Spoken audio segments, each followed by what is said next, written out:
Hi, I am Stacie Lampkin. Thank you so much for having me on the podcast today.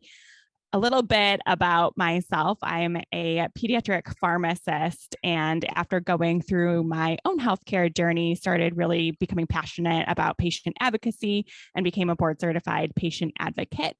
And another tip I like, or tidbit I like to tell people about myself is I also am very herbal minded and a certified aromatherapist. So I kind of have a good perspective from all different angles.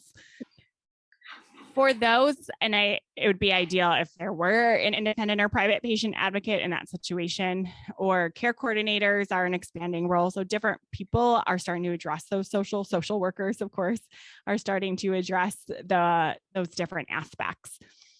So from a pediatric patient advocacy standpoint, if you are a medical professional and you want to advocate, again, advocacy is really just knowing what the person's interest is. And it doesn't mean we have to take care of everything. It's how do we help them and support them and give them information?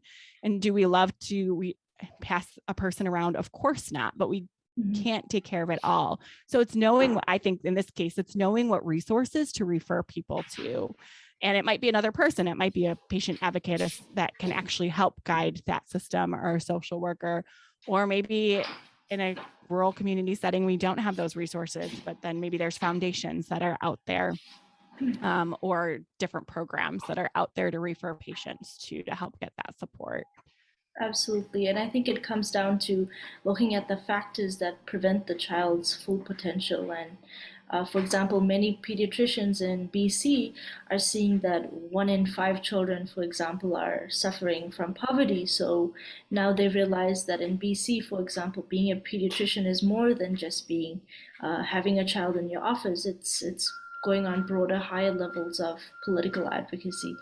And so there's been more of this integrated in the Canadian healthcare system, where pediatricians are often looked at as voices that can advocate for child and youth health.